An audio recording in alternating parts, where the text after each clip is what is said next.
ಇದ್ವಿ. ಅಲ್ಲಿ ನಡೆದಂತ ಘಟನೆ ಬಗ್ಗೆ ಹೇಳಬೇಕಾಗಿದೆ. ಇವತ್ತು ಸಂವಿಧಾನ ದಿನ. ಸಂವಿಧಾನದಲ್ಲಿ ಜನರಿಗೆ ಮತ್ತು ರೈತರಿಗೆ ಕೆಲವು ಹಕ್ಕುಗಳನ್ನು ಕೊಟ್ಟಿದ್ದಾರೆ.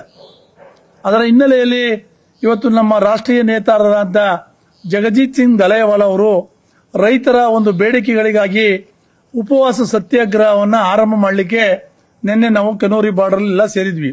ಸಭೆಗಳನ್ನು ಮುಗಿಸಿ ಬೇರೆ ಬೇರೆ ಕಡೆ ಎಲ್ಲರೂ ಕೂಡ ಮಲಗಿದ್ವಿ.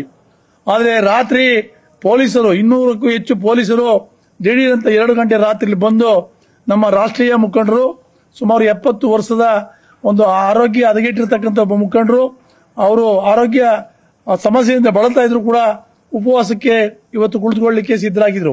ಅಂತ ಸಂದರ್ಭದಲ್ಲಿ ಇವರು ಭಯೋತ್ಪಾದಕರ ರೀತಿಯಲ್ಲಿ ಅವರನ್ನ ಬಂಧನ ಮಾಡಿರ್ತಕ್ಕಂಥದ್ದು ನಿಜವಾಗ್ಲೂ ಕೂಡ ಸಂವಿಧಾನಕ್ಕೆ ಮಾಡಿದಂತ ಅಪಚಾರ. ಪ್ರಜಾಪ್ರಭುತ್ವದ ಹಕ್ಕುಗಳಿಗಾಗಿ, ರೈತರ ಹಕ್ಕುಗಳಿಗಾಗಿ ಹೋರಾಟ ಮಾಡುವಂತಹ ಒಬ್ಬ ವ್ಯಕ್ತಿಯನ್ನ, ರಾಷ್ಟ್ರೀಯ ಮುಖಂಡನನ್ನ ಪೊಲೀಸರು ಬಂಧನ ಮಾಡಿ ಹೋಗಿರ್ತಕ್ಕಂಥದ್ದು, ಕರ್ಕೊಂಡು ಹೋಗಿರ್ತಕ್ಕಂಥದ್ದು ಒಂದು ಸರ್ಕಾರಕ್ಕೆ ಶೋಭೆ ತರುವಂತಲ್ಲ. ಸರ್ಕಾರದ ನೀತಿಯನ್ನ ಖಂಡಿಸ್ತೇನೆ. ಯಾಕೆಂದ್ರೆ ಕೇಂದ್ರ ಸರ್ಕಾರ ಏನು ಮೊನ್ನೆ ಒಂದು ಸಮಿತಿ ಮಾಡಿತ್ತು, ರೈತರ ಉತ್ಪನ್ನಗಳಿಗೆ ಕನಿಷ್ಠ ಬೆಂಬಲ ಬೆಲೆ ಖಾತ್ರಿ ಮಾಡಬೇಕು, ಸಮಸ್ಯೆಗಳ ಪರಿಹಾರವನ್ನು ಸೂಚಿಸಬೇಕು ಅಂತ ಹೇಳಿ ಉಚ್ಚ ನ್ಯಾಯಾಲಯದ ನ್ಯಾಯಾಧೀಶರ ಒಂದು ಅಧ್ಯಕ್ಷತೆಯಲ್ಲಿ ಒಂದು ಸಮಿತಿಯನ್ನು ಮಾಡಿತು. ಆ ಸಮಿತಿ ಕೂಡ 22ನೇ ತಾರೀಕು ಒಂದು ವರದಿಯನ್ನು ಕೊಟ್ಟಿದೆ. ರೈತರು ಕಳೆದ 95 ಇಸ್ವಿಯಿಂದ ಇಲ್ಲಿ ತನಕ 4 ಲಕ್ಷಕ್ಕೂ ಹೆಚ್ಚು ಜನ ರೈತರು ಆತ್ಮಹತ್ಯೆ ಮಾಡಿಕೊಂಡಿದ್ದಾರೆ. ರೈತರಿಗೆ ಸರಿಯಾದಂತಹ ಮಾರುಕಟ್ಟೆ ಸಿಗ್ತಾ ಇಲ್ಲ, ಸರಿಯಾದಂತಹ ಸಾಲದ ವ್ಯವಸ್ಥೆ ಇಲ್ಲ. ಎಲ್ಲದರ ಪರಿಣಾಮ ಈ ರೈತರು ಸಂಕಷ್ಟದಲ್ಲಿದ್ದಾರೆ. ಅದಕ್ಕಾಗಿ ಕನಿಷ್ಠ ಬೆಂಬಲ ಬೆಲೆ ಖಾತ್ರಿ ಕಾನೂನನ್ನ ಮಾಡತಕ್ಕಂಥದ್ದು ಅವಶ್ಯಕತೆ ಇದೆ ಅನ್ನುವಂಥ ವರದಿಯನ್ನ ಸರ್ವೋಚ್ಚ ನ್ಯಾಯಾಲಯಕ್ಕೆ ಸಲ್ಲಿಸಿದ್ದಾರೆ. ಸಲ್ಲಿಸಿದಂತ ಕೆಲವೇ ದಿನಗಳಲ್ಲಿ ಅದನ್ನು ಈಡೇರಿಸಬೇಕಾದಂತಹ ಸರ್ಕಾರ ಆ ಒಂದು ವರದಿಗೂ ಕೂಡ ಅವಮಾನ ಮಾಡುವ ರೀತಿಯಲ್ಲಿ ಇವತ್ತು ನಮ್ಮ ರಾಷ್ಟ್ರೀಯ ಮುಖಂಡರು ಉಪವಾಸ ಆರಂಭ ಮಾಡಲಿಕ್ಕೂ ಮೊದಲೇ ಬಂಧನ ಮಾಡಿ ಏಡಿ ವರ್ತನೆಯನ್ನ ತೋರಿದೆ. ಇದು ಸರ್ಕಾರಕ್ಕೆ ಶೋಭೆ ತರುವಂತದ್ದಲ್ಲ. ತಕ್ಷಣವೇ ಜಗಜಿತ್ ಸಿಂಗ್ ದಲೇವಾಲಾ ಅವರನ್ನ ಬಿಡುಗಡೆ ಮಾಡಬೇಕು.